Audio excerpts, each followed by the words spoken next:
The analysis of Bhakti was done so minutely. Different acharyas gave different definitions of Bhakti. Madhvacharya gave his definition of Bhakti. And even in the definition itself, there is a very strong influence of the mixture of Bhakti with Jnana. If we take in a straightforward manner the conception of Madhvacharya, then the Bhakti is devotional service which is coupled with Jnana, with understanding of Lord's Aishwarya, Lord's glory, Lord's qualities. And so there is, even in definition, there is a mixture of some other element. Ramanujacharya gave his definition of Bhakti. Sandilya Rishi in Bhakti Sutras gave his definition of Bhakti. But first of all, these definitions were not 100% exact, not as exact as Rupa Goswami's definition of pure devotional service, which we all know, which is the foundation of the whole Gaudiya Vaishnava practices, Anyabhilashita Shunyam Jnana Karma Anavritam Anukulyana Krishnanushilanam Bhaktiruttamam, nor their definitions allowed to conduct minute analysis of Bhakti. You know, Bhakti is a very famous phenomenon. It's described, the Bhakti devotion towards the Lord is described everywhere.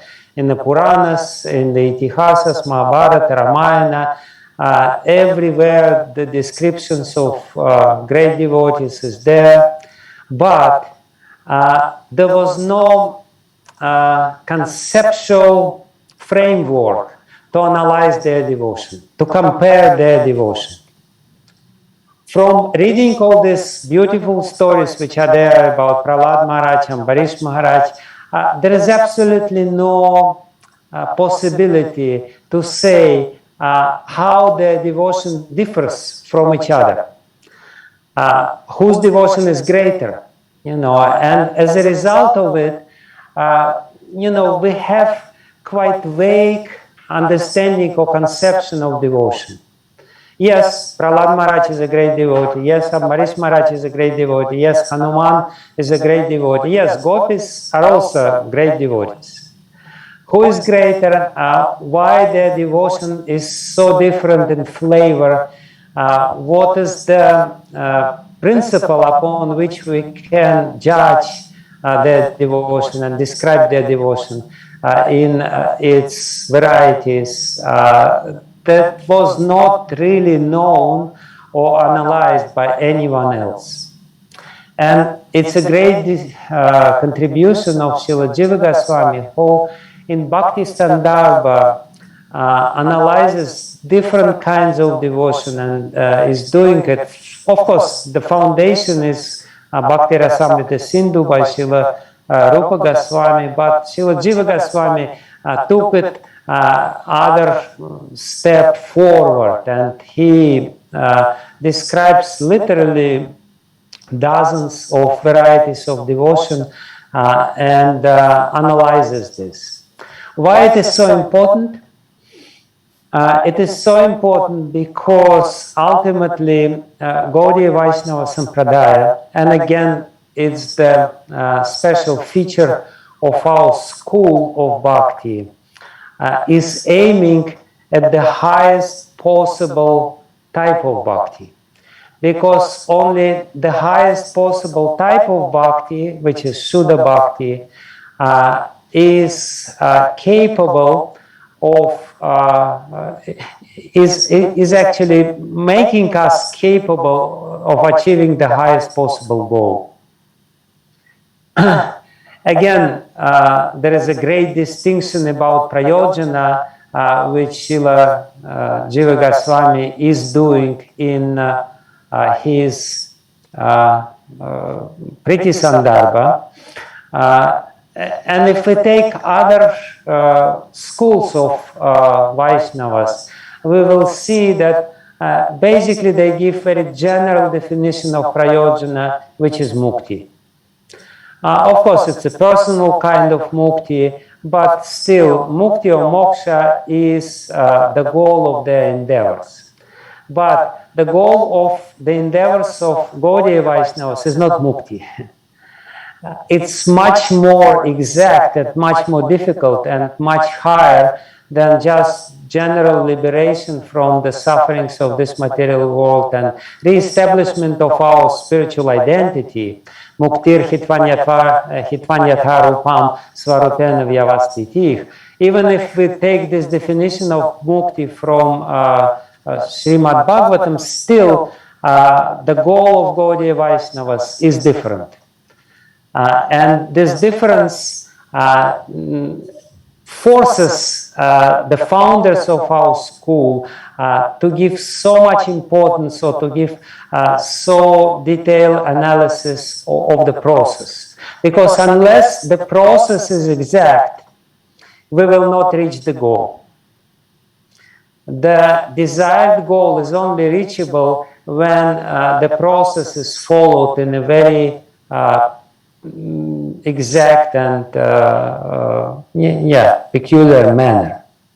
So that's a little introduction to the whole idea why.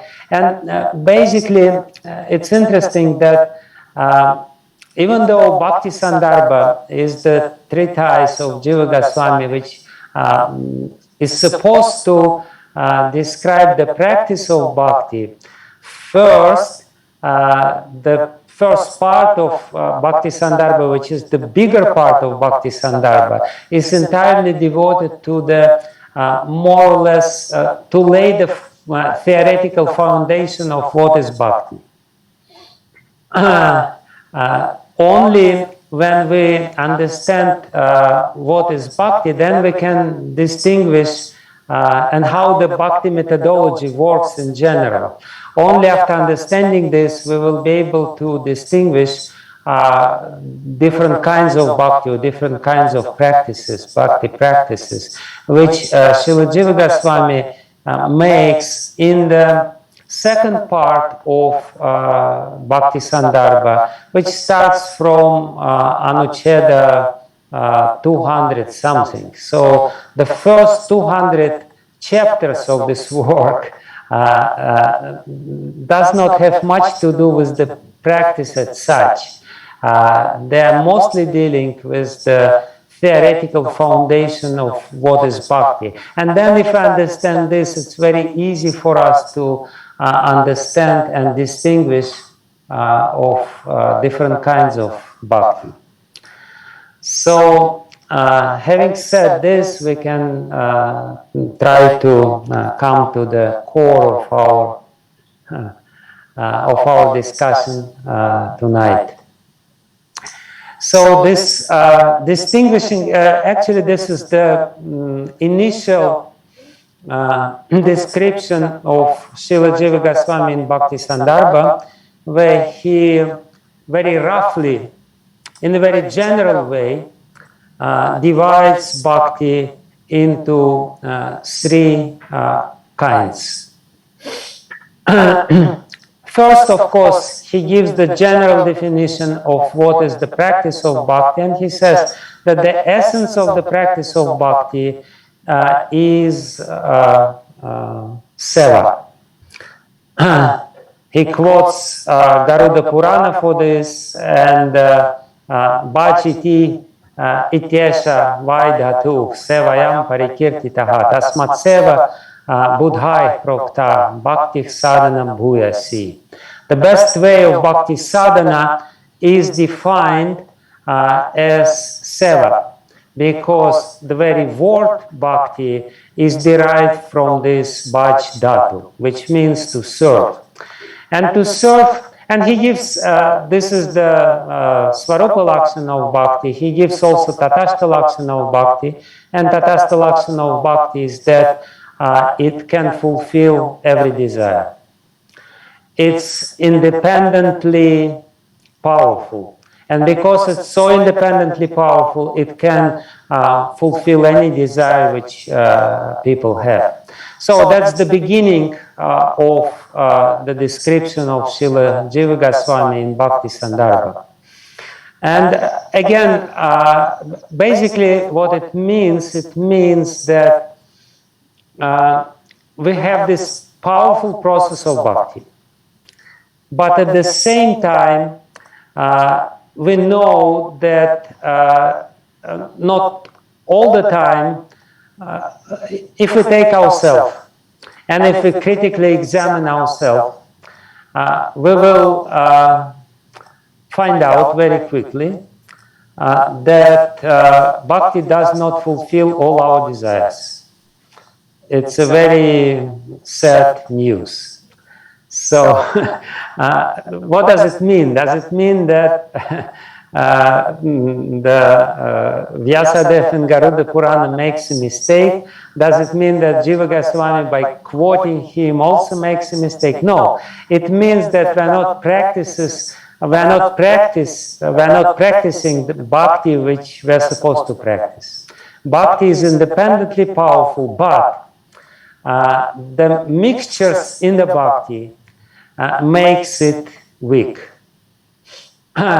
deprives bhakti of its original nature. Svarupa bhakti is like this. You know, we can compare Svarupa bhakti with gold, and gold is shining very brightly. We know this when it's pure, and gold is also conducting electricity, so it's the best conductor of the electricity. There is no resistance. But if we take the same gold and mix it with different other metals or some other mixtures, then the gold will not look so beautiful and so shiny, and the conductivity of gold will also be different. So it's the same gold, but because of the mixtures, the properties of this substance changes.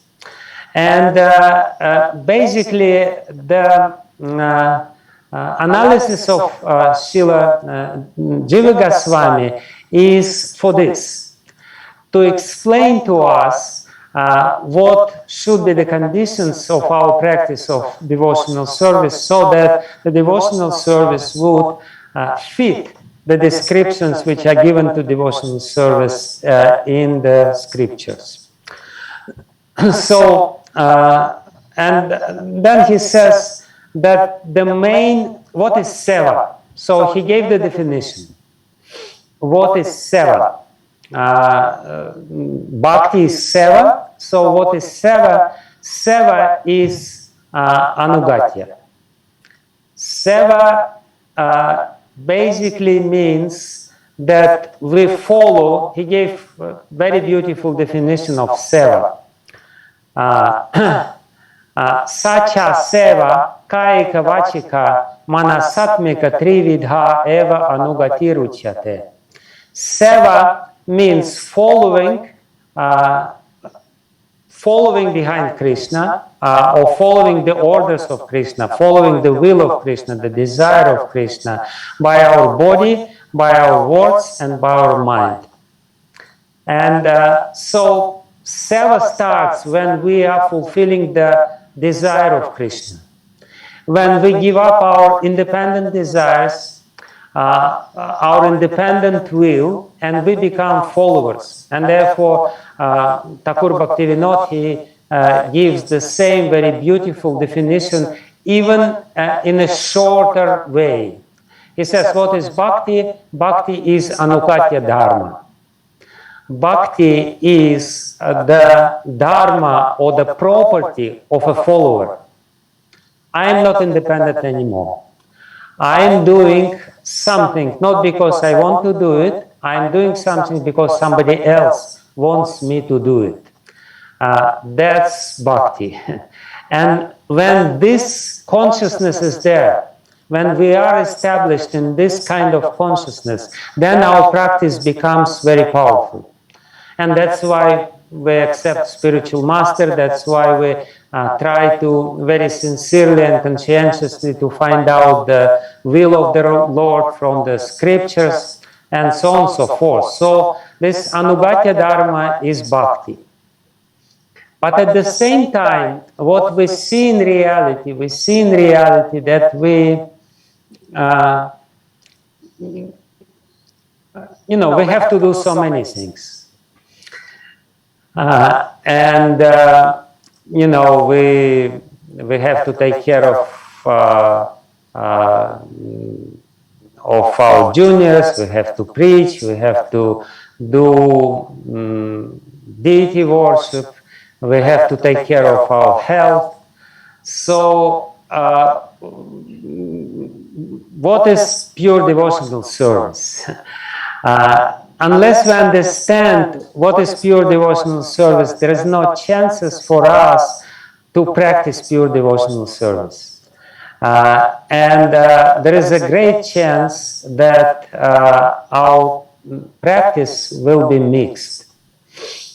And basically,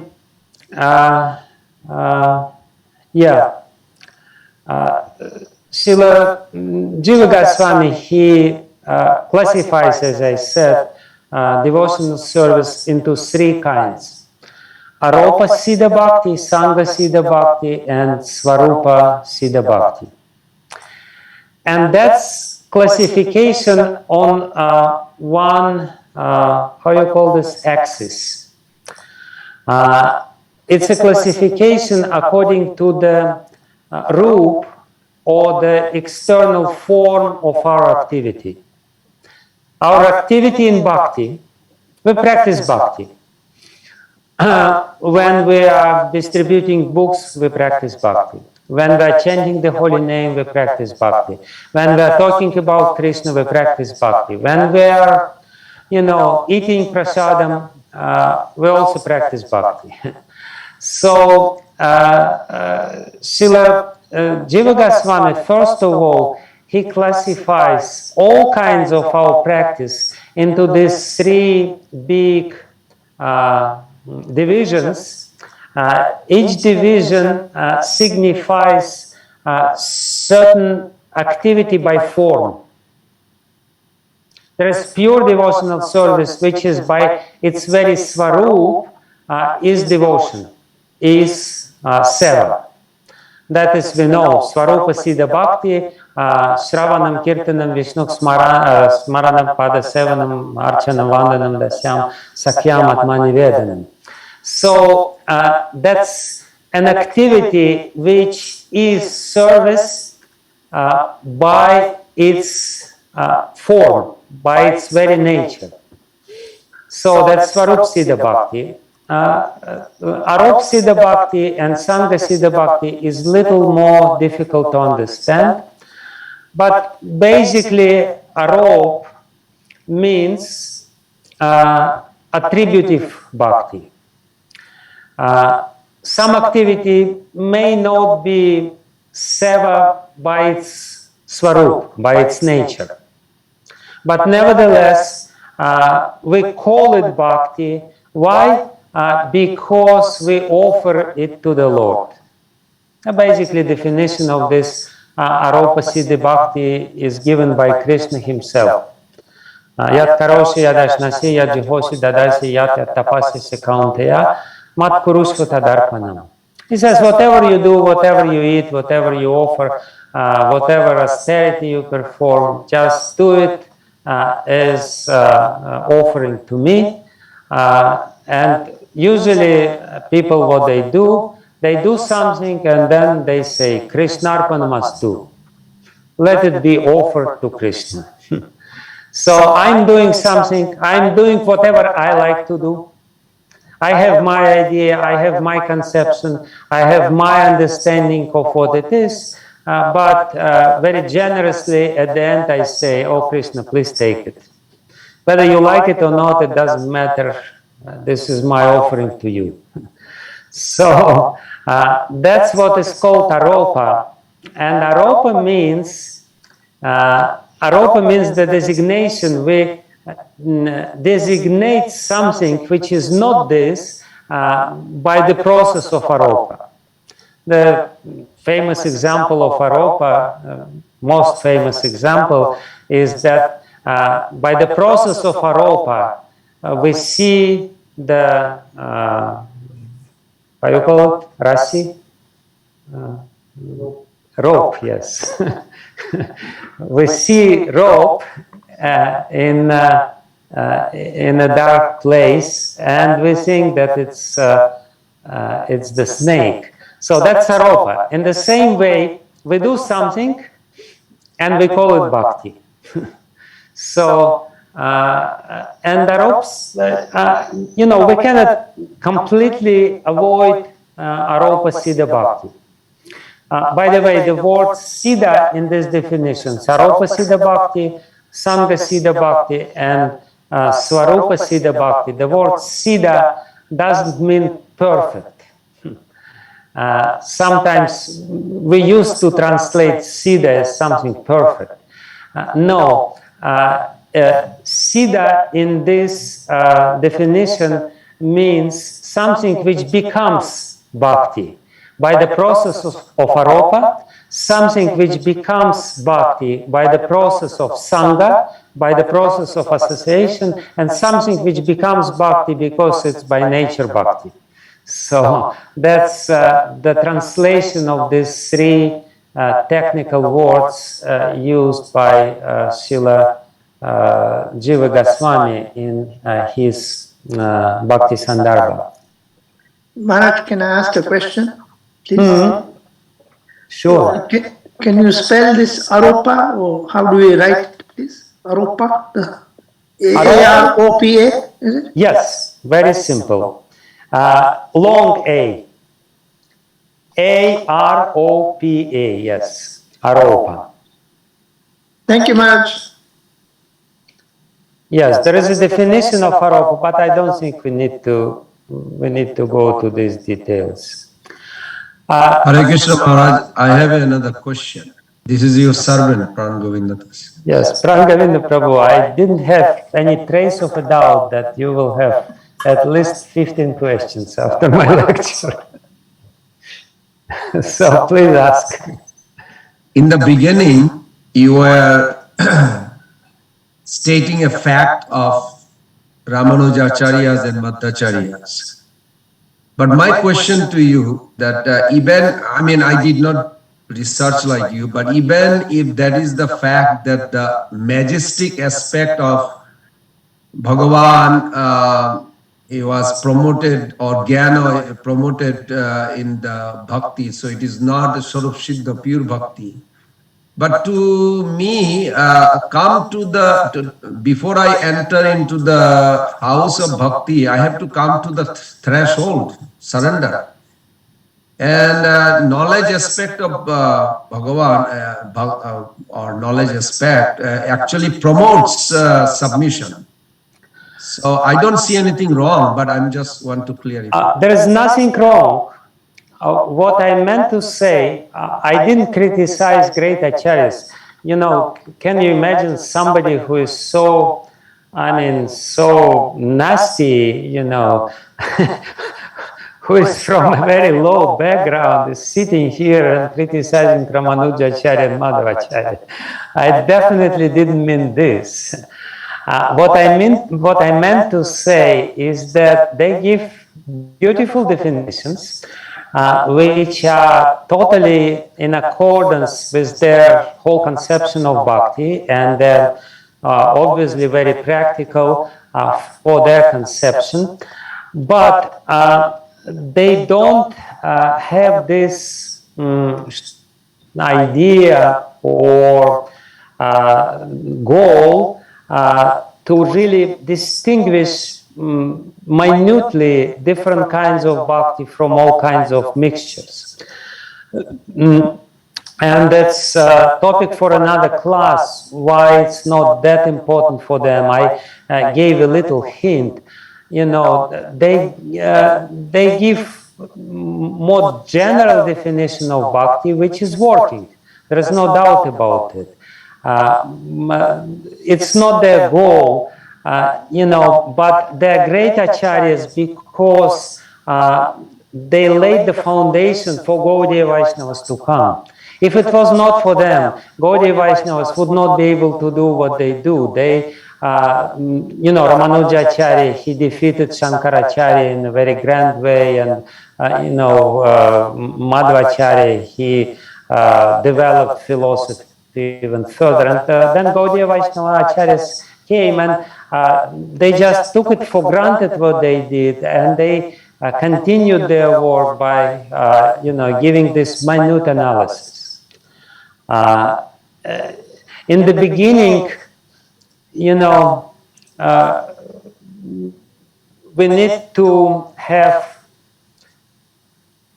we need to appreciate Bhakti in general. And you're completely right.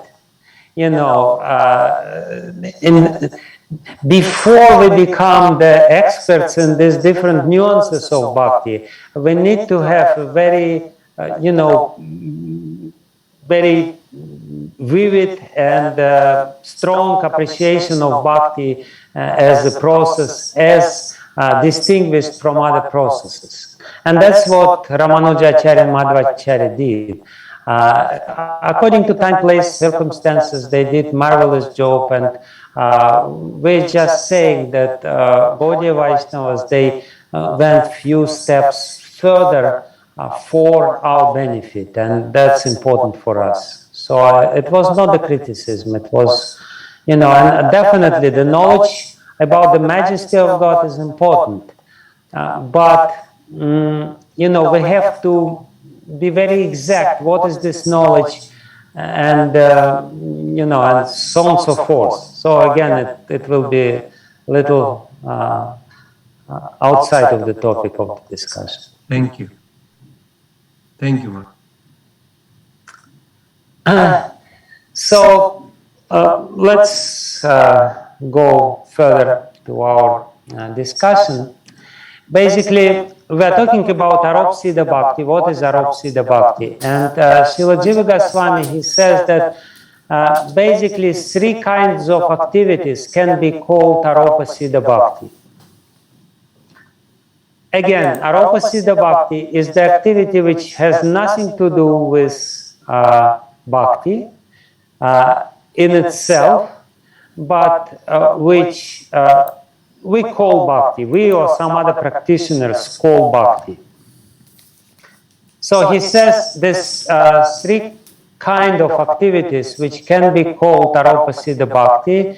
First of all, it's Vaidika Bhakti, Vaidika Karma, the ritualistic activity prescribed by the Vedas. It's not really, Bhakti as such, but, sometimes people call it Bhakti. And even, in our activity, we do this Vedic sacrifices. And Prabhupada, he did this beautiful sacrifices when he was inaugurating the Krishna Balaram Mandir. And of course, Srila Prabhupada didn't really believe in the, this sacrificial ceremonies, which according to him are not very efficient in Kali Yuga, but still he was doing it. So Srila Rupa Goswami says that, Srila Jiva Goswami says that this is the first common kind of Aropa Siddha Bhakti, Vaidika Karma. How it becomes Bhakti? What is the process of turning these sacrifices, which may not have anything to do with Krishna, into Bhakti by chanting mantras, certain mantras. As I said, Krishnarpanamastu, let it be offered to Krishna. And we know, we're doing this, and at the end we say, Idam Krishna, Idam Namama, Idam Ananta, Idam Namama. This is, I'm doing this for Krishna. Krishna himself doesn't really say, you do these sacrifices. He himself is not saying this as such. It's not that our acharyas say that, there is a beautiful verse by Bilvamangal Thakur, where he says that when the brahmanas are performing their sacrifices in a very pure, specially sanctified place, after a long procedure, they sanctify their place, they started doing this sacrifice, they're offering something, they're calling Krishna, and Krishna is running away from them and going to the dirty, full of cow dung yards of the cowherds. So the idea here is that Krishna doesn't really, he's not very impressed by all these technical procedures of sacrifice. He's running from there. He's only, the end of this verse, I forget this verse, unfortunately. It's a beautiful verse, but at the end of this verse, Bilvamangal Thakur says that Krishna only appreciates love. He doesn't appreciate anything else. So he doesn't appreciate all these ritualistic, exact procedures. But this is, again, this is a common thing, and again, there's nothing wrong with it. By special mantras, we can turn this activity into bhakti. So then the next kind of Aropa Siddha Bhakti is our daily activity. Whatever we do, we're getting up early in the morning and we're going to take shower. Strictly speaking, it's not Svarupa Siddha Bhakti. It's not. It's just taking shower. But it's our daily activity, which we call bhakti, which is a part of our daily bhakti practice. But how it becomes part of our daily practice, because we think at this moment when we're doing this, I'm doing this for Krishna. I'm doing this because, otherwise I will not be able to chant purely. Somehow or other, we have to learn the art, how to connect all our daily activities with Krishna and to remember Krishna while doing these daily activities, even though they may not be directly connected with Krishna. So while taking shower, it's very important to make it into bhakti, to make it into bhakti by thinking about this. Srila Jiva Goswami, he gives an example of verse from the 11th canto of Srimad Bhagavatam. Kayena vacha manasa andriyairva buddhyatmana vanusrita svabhavat karoti yad yad sakalam parasmai narayanayati samarpayat tat. So whatever we do during our daily activities, Narayana iti samarpayat tat. We have to samarpayat. It's an order. We have to order, or we have to offer it to Narayana.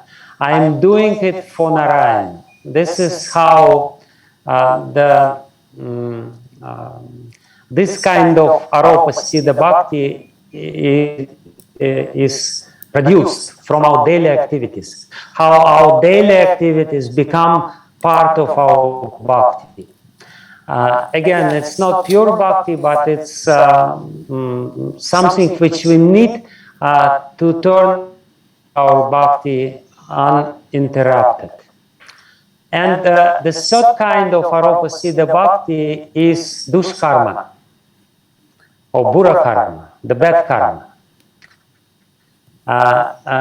Paradoxically enough, Srila Jiva Goswami says that we can turn into bhakti even some bad activities. I think this magic is the most interesting one because, you know, Vedic bhakti we don't do too often and don't have the urge to turn it into bhakti. But sometimes we do have urge to commit some sinful activities, and unfortunately. And Srila Jiva Goswami explains how even these sinful activities can be turned into bhakti. Of course, this is not to misuse this very secret and confidential knowledge. It should not be, it's only for sannyasis. Anyone else should not know how to do this magic. It's only for those who are planning to become sannyasis. Anyway, that's a joke. So Srila Jiva Goswami explains it. Even though it's a joke, it's a very interesting idea which Srila Jiva Goswami gives. He gives a verse in Anucheda 217. Aneka durvasana dukkha darshanena sa karunamaya karunam karotu. Sa, he, saha, he, karunamaya, Krishna who is full of, who is made of karuna, of mercy. Let him, karunam karotu, let him be merciful unto me. Why? Because he's looking at me and he's seeing how durvasana dukkha darshanena. He's looking at me and he's seeing that I'm really struggling and suffering because of my durvasanas. You know, if we remember this, that's a very interesting thing. You know, sometimes we may be pushed due to our durvasanas, due to the bad samskaras, the traces of sinful activities. We may be pushed to do something bad, but we have to understand that this bad activity is suffering. It's not enjoyment. We have to be intelligent enough to understand that this is not enjoyment at all. And I'm suffering being forced to do this activity by my durvasana. And by seeing how I'm unhappy, you know, if we do something against our will, as Arjuna says to Krishna, if we do something bad against the desire of Krishna, we have to become unhappy at this very moment.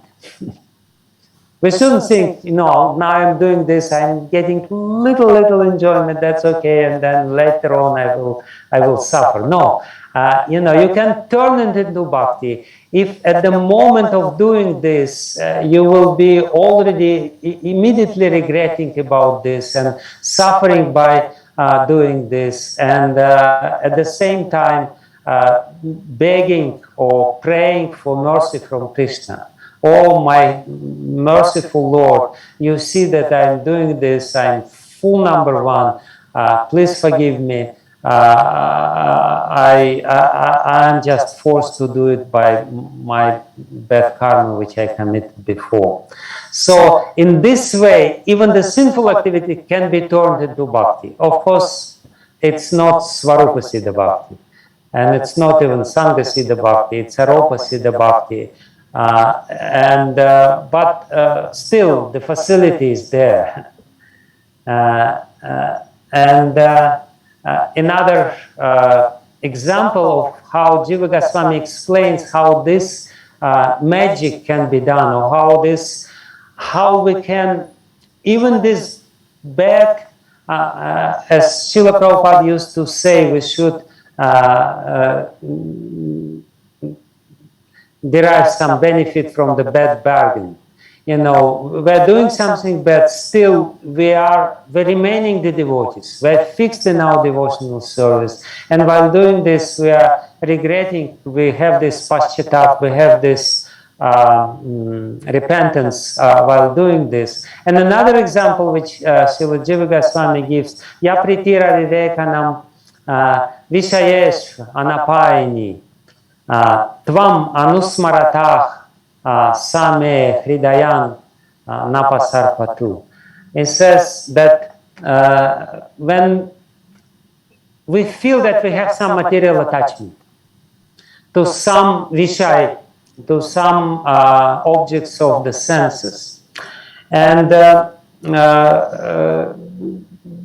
being pushed by these material attachments to the object of the senses, we feel how greatly we are attached to this. At this moment, a very important thought should appear in our mind. Let I, at one point of my life, somehow or other become attached to you as much as I am now attached to this sense gratification. And you start praying, oh my dear Lord, please give me this attachment. I feel this strong attachment now, which I have to the sense enjoyment. So please turn this attachment, because attachment is attachment. Please turn this attachment of mine into the attachment towards yourself. So if this sort of mentality will be there, then even though it may not be the best thing, still it will become some sort of bhakti. It will become some beginning stage of our bhakti.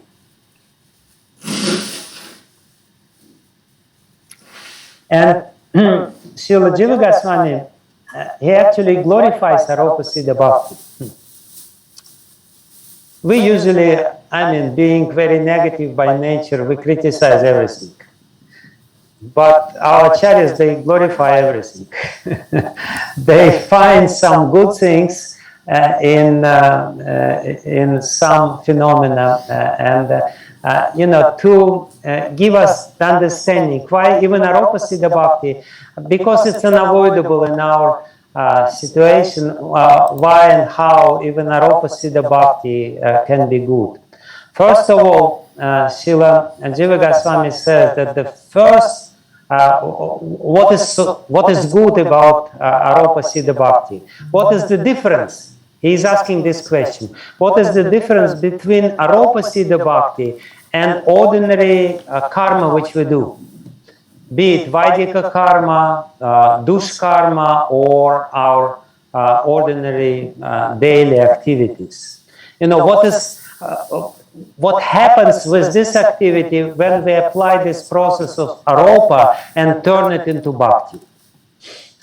It says that there is a great deal of difference between just normal karma, if we do this activity, these three kinds of activities as a karma, or if we do it as a Aropa Siddha Bhakti. It says that difference number one is that the results of this activity will be much greater, unexpectedly greater.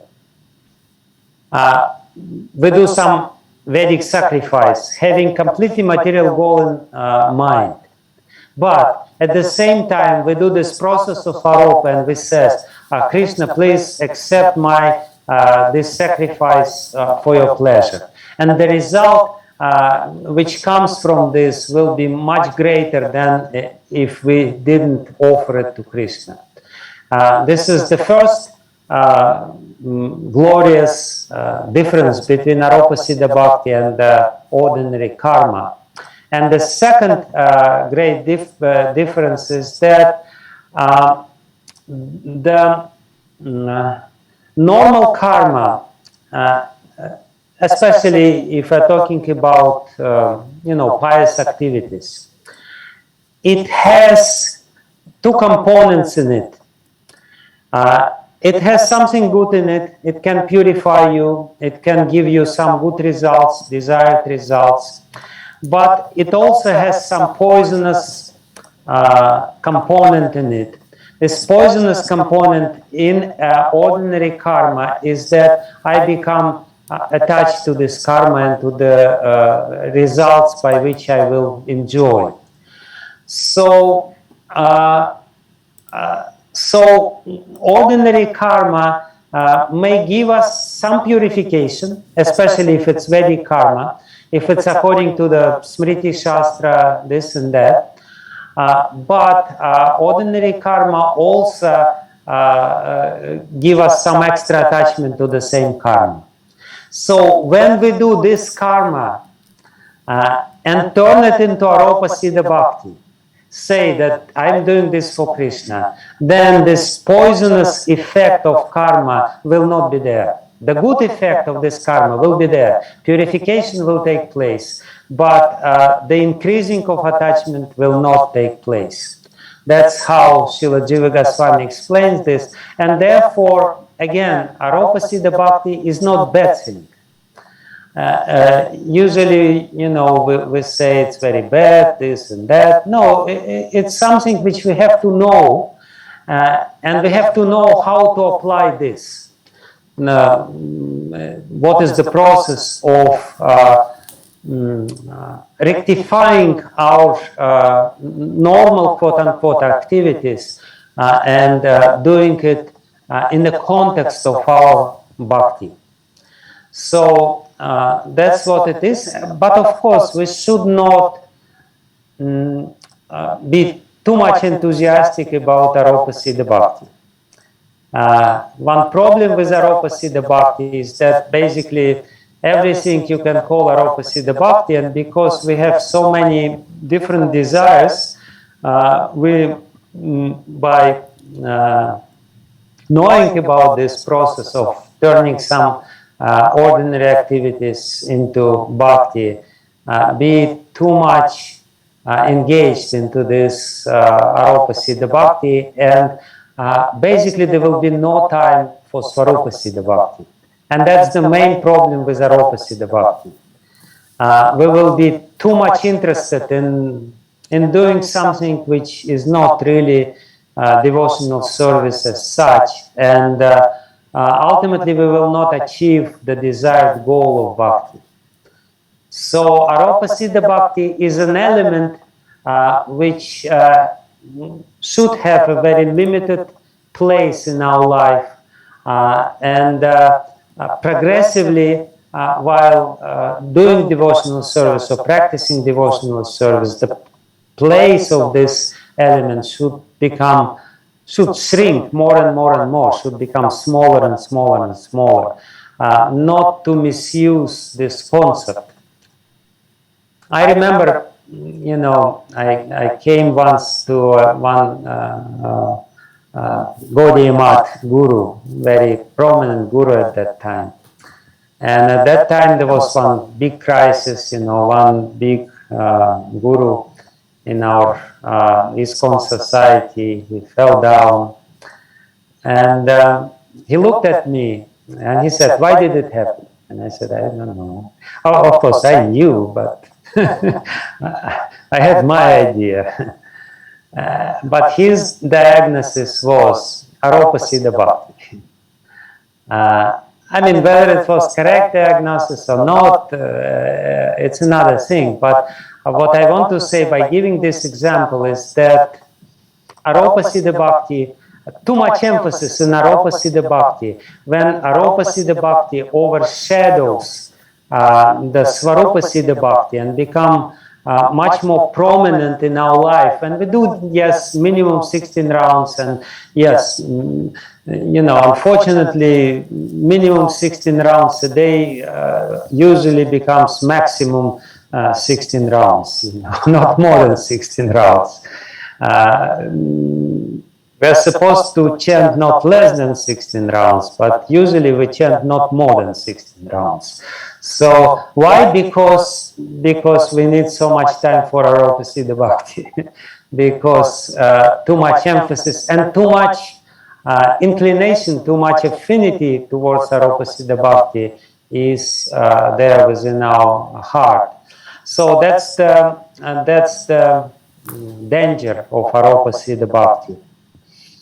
So now the second type of Bhakti is Sanga Siddha Bhakti. And Sanga Siddha Bhakti is much more subtle. Aropa Siddha Bhakti is, in one sense, is a very prominent thing, but Sanga Siddha Bhakti is little more subtle, and therefore it's little closer to pure Bhakti. It's not pure Bhakti yet, but comparing, relatively speaking, it's a better option, better variety. So what is Sanga Siddha Bhakti? Sanga Siddha Bhakti is the Bhakti, is the activity, again, is the activity which becomes Bhakti because of the association with Bhakti. Again, it's not Bhakti by its own Svarupa, by its own form, but it's activity which we think is necessary for us to perform to improve our Bhakti. Like, for example, Krishna gives many examples of these practices of Aropa, of Sanga Siddha Bhakti in Bhagavad Gita.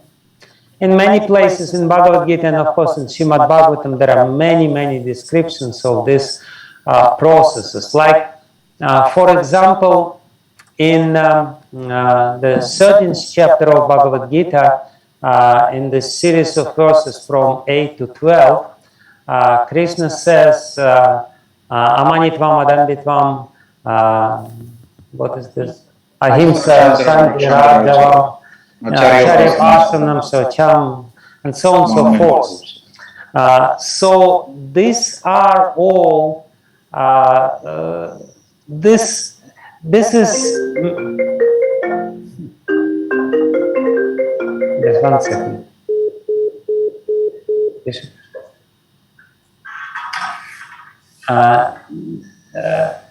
So, and then he says also that Mai Ananya Bhavena Maicha Ananya Bhavena Bhaktir Avyabhicharana.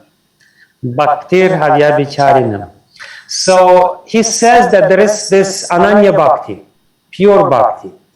But then he says that one should become humble, one should not become duplicitous, one should worship Acharya, one should understand that birth, death, disease and old age is the cause of suffering. So, you know, understanding that birth, death, old age and disease is the cause of suffering is not pure Bhakti. You know, really, it has nothing to do with Bhakti. But sometimes it's necessary for us to have this deep understanding to concentrate on pure Bhakti or control of mind or even humility. It can be Sanga Siddha Bhakti. Why? Because we think that without practicing of this, without practicing the control of mind, without you know, worshipping my superior, without doing this, without doing that, I will not be able to achieve success of Bhakti. This kind of idea only comes to our mind because we don't understand how powerful pure Bhakti is. And because we don't understand the power of pure Bhakti, we always feel the need to augment Bhakti with something else, to add some other activities to improve our Bhakti. We don't understand that Bhakti itself can bring all these desired results. Bhakti itself is the way to develop mind control.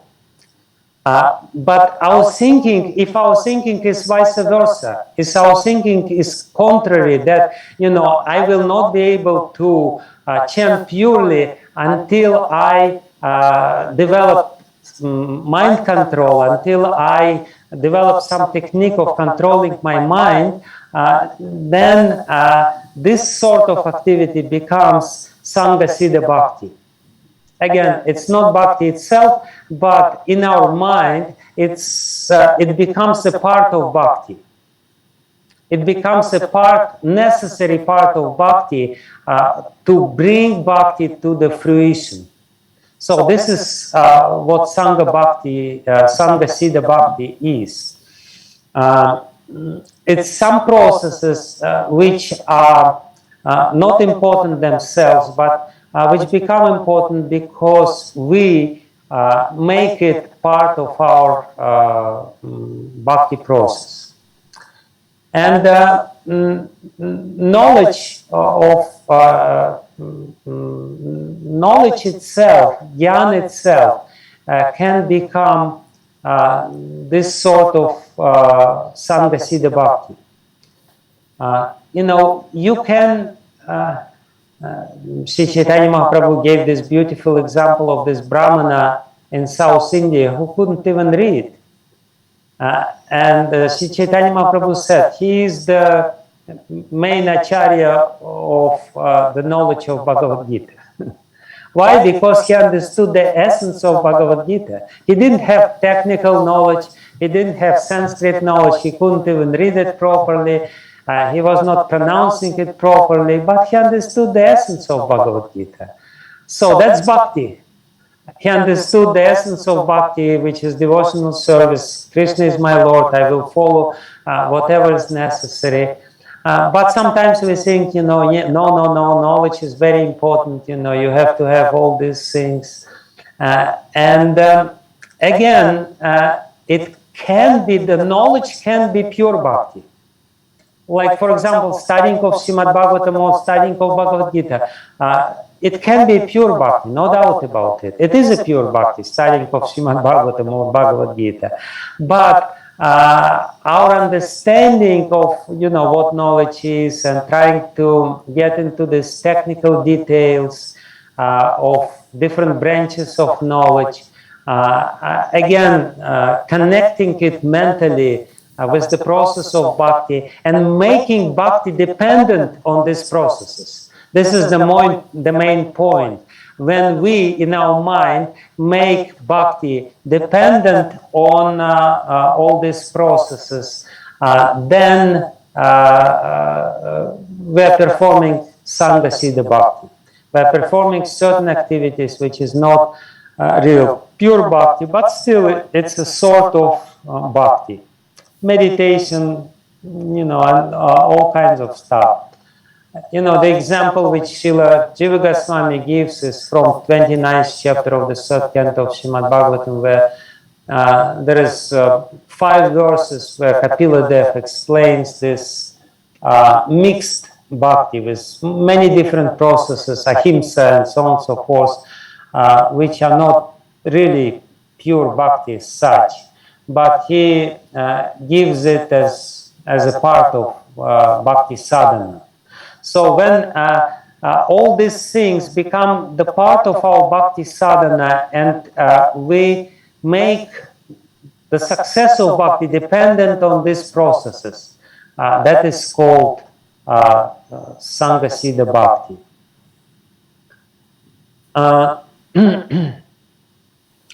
So now I finished with these 2 main divisions, Sanga Siddha Bhakti and Aropa Siddha Bhakti.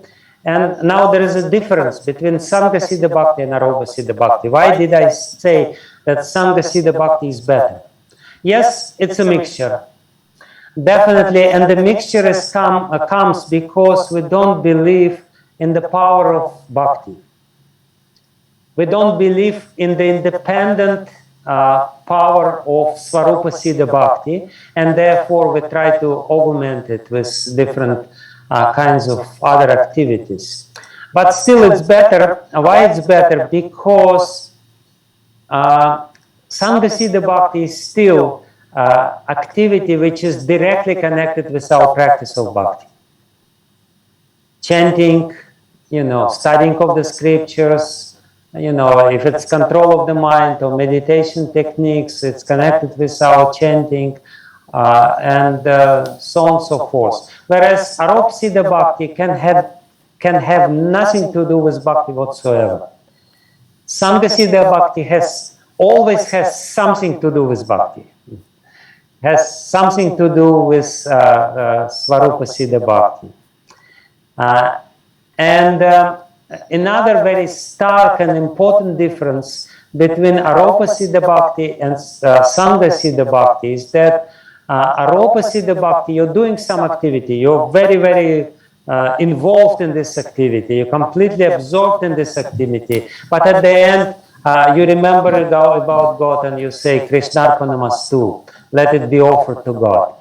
You don't have to remember about God during the performance of Aropa Siddha Bhakti.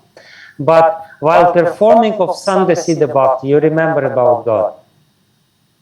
You remember, I'm doing it because it's, in any case, it's somehow rather intimately or intricately connected with God and with Bhakti. I'm doing about God, I'm thinking about God during this Sanga Siddha Bhakti. Therefore, Sanga Siddha Bhakti is the higher form of Bhakti.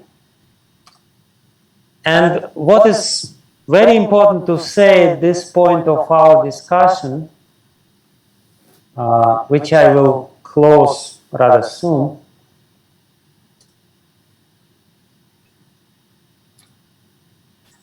is that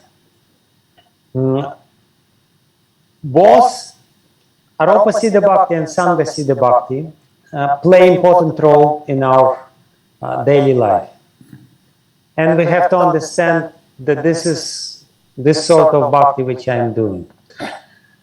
They may occupy bigger or smaller place in our life, but still there will be some sort of place for them in our life. But both of them can become deviations from the path of pure bhakti.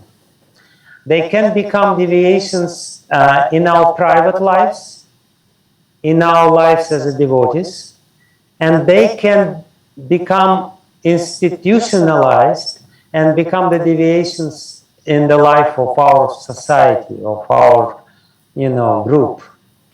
And we can see these two processes in working, how it works. Sometimes people, they practice Aropa Siddha Bhakti primarily or Sanga Siddha Bhakti primarily, and they become very ardent followers of this sort of mixed bhakti. And they start preaching this sort of mixed bhakti as the main process of salvation. And they're doing it in a very vigorous way sometimes. And then it becomes deviation. So how Aropa Siddha Bhakti becomes deviation, we can see these tendencies. They may not be completely 100% institutionalized, but still the tendencies are there. I start, speaking about bhakti, and I call anything and everything as bhakti. I don't know how it is in India, but I definitely know how it is in Russia. Astrology is definitely bhakti. Why? Because it's not astrology, it's Jyotish. And because it's Jyotish, it's Vedic. Because it's Vedic, it's bhakti. So, you call anything bhakti, and you start preaching about it very vigorously. How to achieve success, material success, you know, 7 habits of highly effective people, you know, Covey is a pure devotee of the Lord, who, who get a complete revelation in his samadhi. And he developed this system. And you start preaching this kind of thing and try to say that this is real bhakti, that, you know, this is the real stuff. This is what we need to do. Everyone needs to do this sort of practice. So this is how Aropa Siddha Bhakti, overemphasized, becomes the deviation. It can be, again, a deviation in our personal life, or it can become the deviation in the life of society. And another deviation in the side of Sanga Siddha Bhakti, also possible when a group of people, and that we can also see, starts saying that we are not ready for pure bhakti yet. You know, Srila Jiva Goswami says everyone is ready for pure bhakti. As much as he quotes, and actually Rupa Goswami himself, he says, as much as anyone can take bath in Sangam of Ganga and Yamuna in Prayag at the month of Magh. So everyone can take bath there, you know. Not everyone will do it because it's too cold, but anyone can do it. So anyone is eligible for pure bhakti. Pure bhakti doesn't need anything, doesn't require anything for this, but still there is a lot of devotees, very nice devotees, who say, you know, we're not ready for pure bhakti. We first have to achieve some sort of purity, and for that we need to perform this sacrifice, that sacrifice, or this mind control, or that mind control, or this varnashama duty, or that varnashama duty, or this or that. And that becomes deviation of this second sort. You know, when you connect certain activities with bhakti, and you make bhakti dependent on the success in this particular activity. So that's Sanga Siddha Bhakti, deviation of this sort. And we have to be very, you know, fine-tuned to distinguish between this, you know. And for that, we definitely understand what is Svarupa Siddha Bhakti and why it is so important to practice Svarupa Siddha Bhakti. So before we come to Svarupa Siddha Bhakti, which I will not elaborate too much because I'm already talking too long, but my main purpose was to speak a little bit about these two kinds of Aropa Siddha Bhakti and Sanga Siddha Bhakti. So why people, talking about people, I'm talking about us. Why we practice anything else besides Shuddha Bhakti? Why we cannot really, in our stage of development, be completely dedicated to Shuddha Bhakti? We can actually, but still there are certain reasons. First reason is that we may have certain desire which we want to achieve. Desire which is outside of the realm of bhakti. And therefore, you know, we will mix something else to our bhakti, and this something else is specifically to achieve certain desire which we have. Second very important reason is that we don't have the complete faith in the process of bhakti. We don't understand how powerful bhakti is because you know, we don't experience this power, and therefore it becomes a vicious circle. Because we don't experience the power of bhakti, we mix bhakti with something, and because we mix bhakti with something else, we don't experience the power of bhakti. So that's the vicious circle which we are caught in. And therefore, how to break this vicious circle, we have to associate with people, or at least read and hear people who say, no, bhakti is the most important and most powerful. It doesn't require anything else to be successful. So don't try to mix. Don't, you will not make sweet rice better by adding there some salt. You will just spoil the sweet rice. So, and then,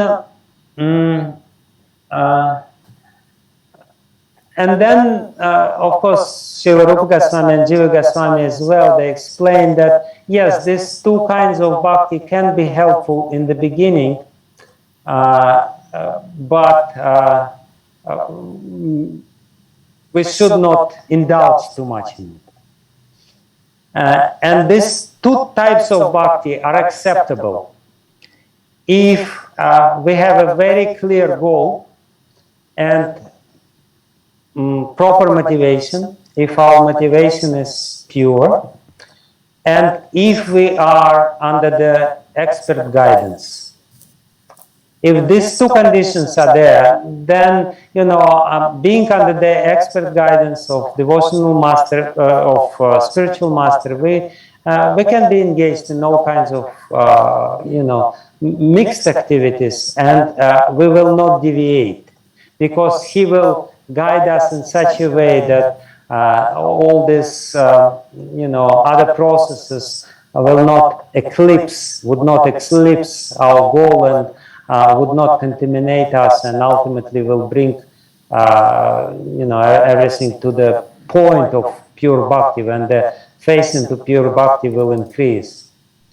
So that's what it is. Yes, there is some place. If there is expert guidance, then gradually, this everything else will just culminate in the process of pure bhakti. So, and then, one second. Yeah, and just very briefly I will tell about pure bhakti, which is, of course, also explained by Kapila Dev in the same 29th chapter of the third canto of Srimad Bhagavatam. He explained first all kinds of mixed bhakti, bhakti mixed with three kinds of modes of material nature, with sattva gun, rajagun, and sattva gun. And then he speaks about pure bhakti, and this pure bhakti, madguna shruti matrena mai sarva guhashaye manogati ravichinna yatha gangam baso buddho. It says that what is pure bhakti? Pure bhakti is that sort of activity which appears in the mind as soon as we start hearing about qualities of Krishna. Madguna shruti matrena. When you hear matrena means little bit. We just little bit hear about Krishna, about his qualities, about his pastimes, about his form, about his name. Mai sarva guhashaye, about me who is situated in everyone's heart. Mai sarva guhashaye means I am in this guha, in this cave of the heart of every living entities. I am sitting there. Manogati ravichinnayatha gangam basom buddho.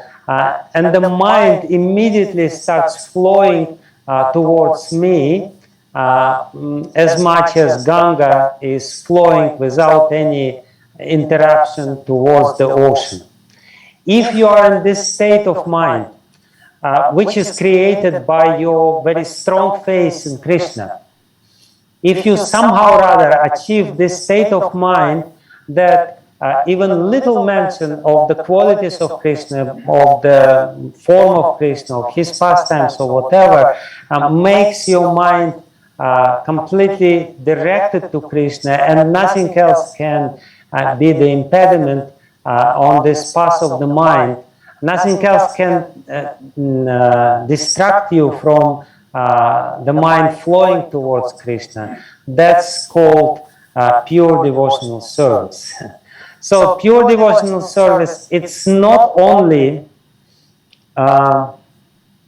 in this definition, which is given by Kapila Dev, the pure devotional service, ya bhakti ahaituki avyavahita ya bhakti purushottame. The pure devotional service in this definition, it's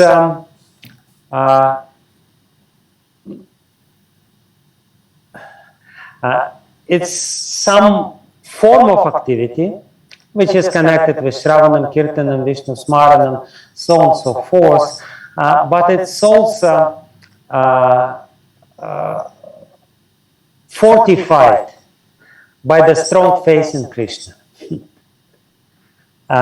These two conditions are there. We should perform this devotional service, which by Svarupa,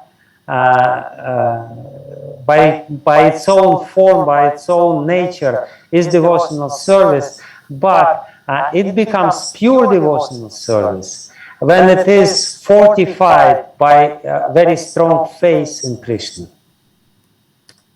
You know, pure devotional service is very powerful. Even if we don't have the faith in Krishna, when we hear about Krishna, it will have a powerful effect upon our mind. We may do something, we may do some archana or whatever. There are so many stories in Puranas which explain that even little contact with pure devotional service, like chanting one of his names or fasting on Ekadashi or on a particular day like Nrisimha Chaturdashi, even little contact with pure devotional service may have a very strong and powerful effect upon our consciousness. But, you know, this practice becomes pure if there is strong faith which makes our concentration upon these activities totally undeviated. When we are completely focused on this sort of activities, we hear about Krishna, and we have such a strong faith that we know that, you know, by hearing about Krishna, this is the most important thing which I should do. This is, you know, there's nothing more important. I have to give up everything else, and I have just to hear about Krishna. And, you know, maybe this time Krishna will reveal himself by seeing how attentive I am in the process of Shravanam, or in the process of Kirtanam, or in the process of Smaranam, and so on and so forth. So the devotional service becomes pure when we are engaged in Svarupa Siddha Bhakti, but when we are engaged in Svarupa Siddha Bhakti with a certain sort of frame of mind. And this frame of mind is called Nishtha, or strong faith. Strictly speaking, the pure devotional service, you know, doesn't start even with Shraddha. Shraddha, initial faith, initial little respect to the process of devotional service and to the devotees is an important first step.